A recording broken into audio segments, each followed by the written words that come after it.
Wow, j'ai mis Avengers sur la miniature pour une raison. J'ai envie de parler d'un phénomène aujourd'hui qui me saoule. Genre, j'en ai marre de voir ça sans arrêt, j'en ai marre de tous ces gens qui appellent tous les films des chefs-d'œuvre. Récemment, j'ai sorti une analyse, allez la voir, elle est bien. Une analyse sur Avengers Infinity War. Je l'ai appelé le miracle Avengers Infinity War. Et l'idée c'était de dire que c'était un miracle parce que il y avait ces éléments-là passés et intrinsèques qui faisaient que ce film avait tout pour échouer. Et c'était mon opinion, comme d'habitude. Je n'ai jamais appelé Avengers Infinity War un chef-d'œuvre. Et même si je l'ai fait, j'avais sûrement une bonne raison. Le mec hypocrite. Non, ce que je veux dire par là, c'est que le mot chef-d'œuvre, c'est fort. C'est pas de la merde. Un chef-d'œuvre, c'est un film qui va transcender le temps et l'espace. Si on se fait envahir par des aliens un jour, et ils voient Avengers Infinity War, et ils se disent, ça c'est un chef-d'œuvre, faut qu'on l'assume.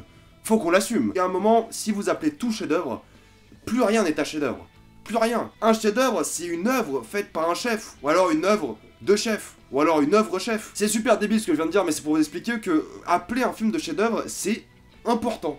C'est grave limite. Je vous avouerai que même moi, il y a 2 ans, j'appelais souvent des films des chefs-d'œuvre. Pour moi, dès que j'adorais un film, c'était un chef-d'œuvre. Parce que pour moi, c'était la note maximale en gros que tu peux donner à un film. Et en fait, j'avais tort. Et j'ai toujours tort quand j'appelle des films des chefs-d'œuvre. J'ai toujours tort. Il faudrait définir ce que c'est un chef-d'œuvre du cinéma, et je vais le faire. Je vais essayer de donner ma définition à moi d'un chef-d'œuvre du cinéma et quel film mériterait d'être appelé un chef-d'œuvre. Mais il faut aussi savoir que, en soi, vous appelez ce que vous voulez des chefs-d'œuvre. Ça peut être un chef-d'œuvre pour vous personnel, mais on en parlera plus tard, ça. Le terme est important. Si tous les films sont des chefs-d'œuvre, aucun ne l'est. C'est un truc extrêmement mémorable. C'est un truc qui va transcender vraiment le temps. Les gens plus tard ils vont regarder et vont faire waouh, Citizen Kane, un chef-d'œuvre. En fait c'est con, mais j'ai pas envie que les gens se rappellent de waouh, Infinity War, un chef-d'œuvre. Il y a plein de films que j'adore, hein, vraiment Infinity War je l'adore ce film, hein. Je le défendrai toujours. Mais l'appeler un chef-d'œuvre c'est un peu faire du mal au cinéma je trouve. J'ai pas envie de jouer le mec élitiste ou quoi, hein, mais juste que ça fait du mal au cinéma dans le sens où appeler tout un chef-d'œuvre bah ça va donner une mauvaise impression aux gens déjà. Si moi j'appelle un film un chef-d'œuvre, et je le fais rarement, vous savez déjà que peut-être ce film mérite plus le coup qu'un autre. Si j'appelle plein de films des chefs-d'œuvre, bah il y a un moment, voilà, vous comprenez. Il y a un moment, c'est quoi la différence entre ce chef-d'œuvre là et celui-là? En fait, j'ai envie de me concentrer plus sur l'aspect chef-d'œuvre en lui-même et essayer de le définir le plus possible. L'un de mes films préférés est A History of Violence de David Cronenberg. C'est un film que j'idolâtre à un point, au plus haut point possible. Et pendant longtemps, je considérais que c'était un chef-d'œuvre. Je me dis, ça c'est un chef-d'œuvre. Ça, le travail qui a été mis dedans, la morale, le film est grandiose, ça c'est un chef-d'œuvre. Et en fait, maintenant que j'y pense, et maintenant que j'ai un peu plus pris du recul à propos de ça, c'est que ça l'est pas. Quoi qu'on veuille, peu importe à quel point on apprécie un film, moi le premier, History of Violence, quand même, tu vois, genre, j'aime ce film, vraiment. Même si j'aime énormément ce film, il n'y a pas les ingrédients pour moi de faire un chef-d'œuvre. Genre, c'est un film qui est efficace, mais est-ce que, genre, logistiquement, c'est un chef-d'œuvre ? Est-ce que de manière de mise en scène, c'est un chef-d'œuvre? C'est un film en mise en scène, c'est assez plat, c'est assez classique. Est-ce que niveau scénario, c'est un chef-d'œuvre? La morale est gentille, mais bon, il n'y a rien de transcendant, quoi. Du coup, je me suis dit, à propos de ça, j'ai essayé de dresser 3 grandes qualités pour en avoir un chef-d'œuvre. La première, c'est une évidence absolue, c'est le travail. History of Violence, tu le regardes, tu dis, ouais, les gens, ils ont bossé dessus, mais ils ont pas, genre, bossé dessus. Ils ont bossé dessus, ils ont fait leur film, ça a bien marché, ça a réussi, ça a eu une standing ovation à Cannes, tout ça, génial, ça, ils ont fait du bon travail. Mais il y a différence entre faire un film où il y a une scène dans un coffee shop et un film où il y a une scène avec, je sais pas, 300 cavaliers, par exemple. Il y a une différence de construire un set entier et le faire pivoter pour un film dans l'espace que de filmer un dialogue comme dans Hit avec Al Pacino et De Niro par exemple. Je dis pas que Hit n'est pas un chef-d'œuvre. D'ailleurs, Hit ferait partie des films que j'appellerais peut-être un chef-d'œuvre. Mais il faut admettre que niveau travail, tu mettras toujours plus en avant le truc qui a l'air plus difficile à faire. Le truc où logistiquement c'est plus compliqué. Une scène en plan séquence dans The Revenant, ça a l'air plus compliqué qu'une scène, je sais pas, dans Warrior. Un film encore une fois que moi j'adore au plus haut point. En fait, t'as envie de mériter l'appellation de chef-d'œuvre. T'as envie de tellement bosser ton truc qu'à la fin les gens ils font.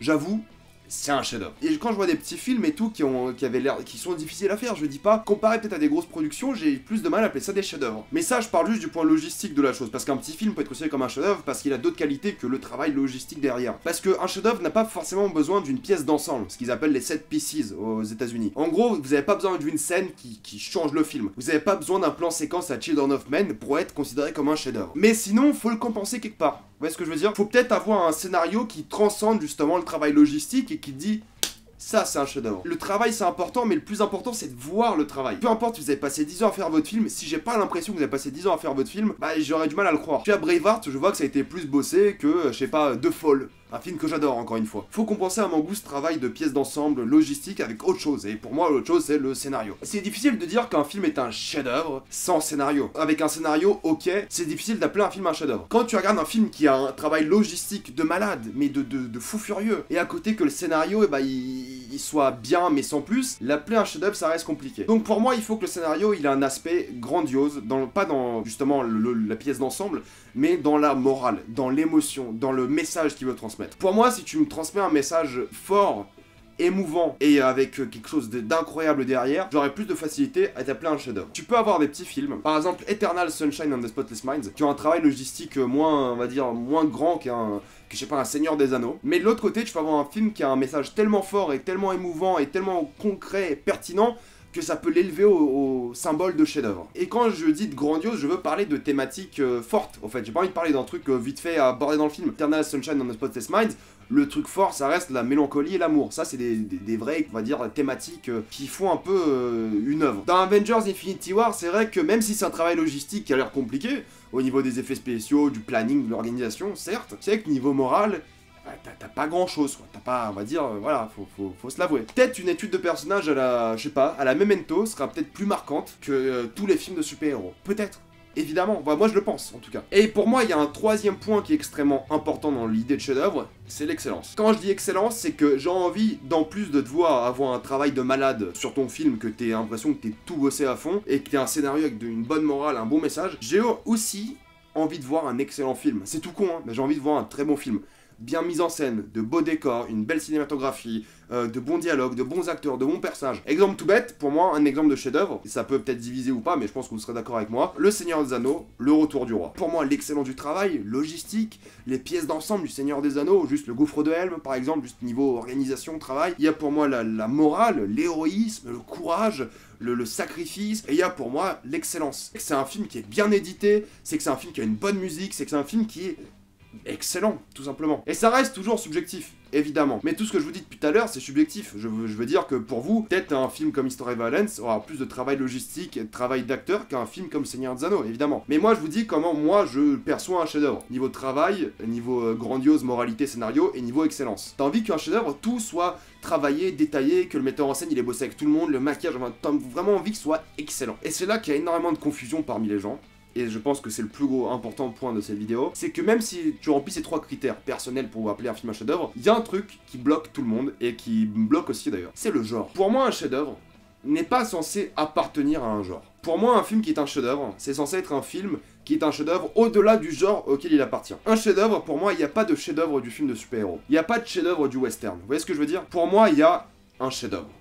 Point. Un chef-d'œuvre du cinéma. Il n'y a pas de 2001, c'est un chef-d'œuvre de la science-fiction. 2001, c'est un chef-d'œuvre. Point. C'est un exemple, 2001. Pour moi, tu peux pas appeler ça un chef-d'œuvre de, je sais pas, du policier. Un chef-d'œuvre de thriller. Tu peux, enfin, tu fais ce que tu veux, tu peux. Mais je trouve que c'est un peu restreindre les capacités du film. Si LA Confidential, c'est un chef-d'œuvre du policier, c'est con que ce soit pas un chef-d'œuvre du cinéma. Vous voyez ce que je veux dire? Pourquoi, si c'est un chef-d'œuvre du policier, donc là, parmi les meilleurs films de policiers, pourquoi il serait pas un chef-d'œuvre du cinéma tout court? Donc pour moi, quand vous appelez un film un chef-d'œuvre de super-héros, il est censé être aussi un chef-d'œuvre du cinéma tout court. Si vous prenez Gladiator et vous dites ça, c'est un chef-d'œuvre d'épique historique. Pourquoi pas? Mais ça veut dire que le genre de l'épique historique, et même si c'est un genre que je viens de sortir de ma bouche comme ça, ne sera jamais aussi bien que pour être appelé un chef-d'œuvre du cinéma. Donc si vous appelez un film un chef-d'œuvre, c'est un chef-d'œuvre du cinéma, pas du tel genre, sous-genre que vous voulez. Sauf si vous voulez vraiment mettre en avant ce sous-genre. Si vous dites que Avengers c'est un chef-d'œuvre du film de super-héros, ça veut dire que c'est ce qu'on a de mieux niveau super-héros. Ce qui est faux, à mon goût, ce qui est faux en tout cas. Et ça veut dire que le genre du super-héros ne pourra jamais être appelé comme un chef-d'œuvre du cinéma. Parce que si Avengers c'est ce qu'on a de mieux, et Avengers c'est pas un chef-d'œuvre du cinéma, bah le genre du super-héros est condamné. C'est pour ça qu'il y a des films comme The Dark Knight. Là, ça se rapproche plus du chef-d'œuvre du cinéma, à mon goût, que du chef-d'œuvre du super-héros. Et si on appelle Dark Knight un chef-d'œuvre de film de super-héros, bah au moins le genre du super-héros a une chance. C'est important de dire qu'un chef-d'œuvre, c'est un chef-d'œuvre du cinéma. Et ça, j'y tiens à fond parce que c'est important. Et il faut l'utiliser très pertinemment et avec patience, au fait. Parce que un chef-d'œuvre, tu le sors pas comme ça, quoi. Il y a très peu de films qui deviennent des chefs-d'œuvre, à mon goût, parce que ça se devient, c'est pas tu l'es d'un coup. Exemple, La La Land, quand moi je suis sorti de la salle, je me suis dit, ça, c'est un chef-d'œuvre.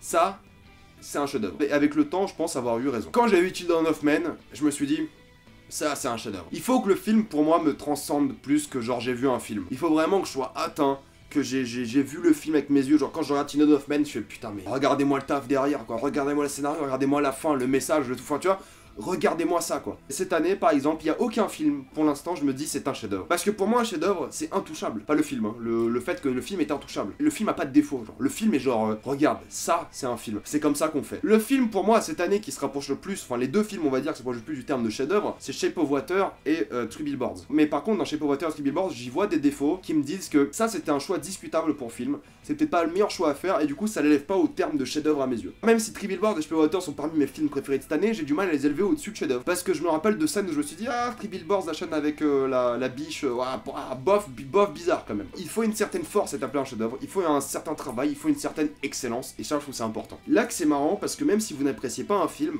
spoiler, moi j'aime pas 2001, genre je me fais chier de ouf devant 2001. N'empêche que moi je trouve que 2001 reste un chef-d'œuvre parce que je vois le travail, je vois l'excellence, je vois comment ça me transcende. Mais moi ça me fait chier. Le bon, la brute et le truand. J'avoue, ça me fait chier. Des fois ça me fait chier. Bon, surtout à l'époque. Maintenant j'adore voir ce film. Mais à l'époque ça me faisait chier. Et quand je l'ai vu, je fais ah, je comprends le travail d'acteur, de cinématographie, de musique, de tout. Mais je me fais chier. Mais quand même, à mes yeux, c'est un chef-d'œuvre. Donc la notion de chef-d'œuvre, je pense qu'il faut prendre du recul par rapport à sa subjectivité et dire ok, peu importe ce que moi je pense du film, j'avoue que ça mérite d'être appelé un chef-d'œuvre. Quand je vais au musée, je vois une énorme peinture de, je sais pas, Chasserio par exemple. Oui, je suis allé voir ça récemment, c'est pour ça que je me rappelle. Quand je vois ça, je me dis waouh, tu vois, je me dis c'est grandiose, c'est détaillé, c'est incroyable, il y a un message, il y a une histoire, il y a quelque chose, je le ressens. Quand je lis un livre à la fin, je le pose, mais je fais waouh, ça c'est un chef-d'œuvre. Vous voyez ce que je veux dire? C'est très con, hein, le waouh, ça suffit pas, mais vous comprenez, faut que ça vraiment transcende la personne pour ça, quoi. Même si on n'aime pas, Première fois que j'ai lu 1984, j'ai pas aimé, mais j'ai quand même admis que,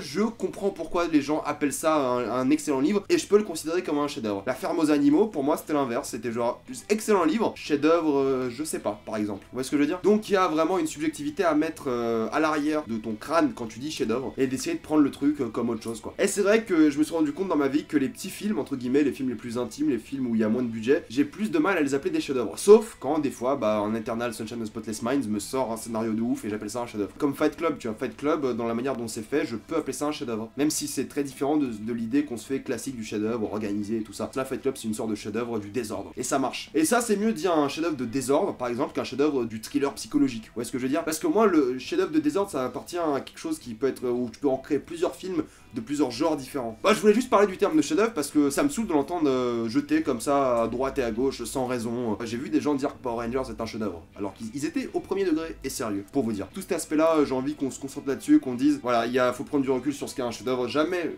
pour moi, j'arriverai à appeler un film de super-héros un chef-d'œuvre, du moins pas pour l'instant. Le Dark Knight est ce qui s'approche le plus, et des fois j'hésite à l'appeler un chef-d'œuvre ou pas. Voilà. Donc faites attention à ce que vous dites et faites attention aux mots que vous utilisez pour décrire un film. C'est important pour vous de classifier les chefs-d'œuvre et comment ça marche. C'est important pour les autres parce que quand vous appelez un film un chef-d'œuvre, bah forcément, faut que ça vaille vraiment le coup d'être vu. Et c'est important pour le monde du cinéma parce que si tout est appelé un chef-d'œuvre, encore une fois, rien ne l'est. Mettez-moi dans les commentaires pour vous qu'est-ce qu'un chef-d'œuvre. Est-ce que ça vous énerve aussi que les gens prononcent ce terme à tort et à travers, non-stop, trop souvent? C'est un débat, donc débattez-moi ça dans les commentaires. Moi je vous dis à la prochaine fois, abonnez-vous à la chaîne pour plus de vidéos. Suivez-moi sur Instagram, Facebook, Twitter, tout ça. Allez voir ma dernière analyse sur Avengers Infinity War et salut à tous.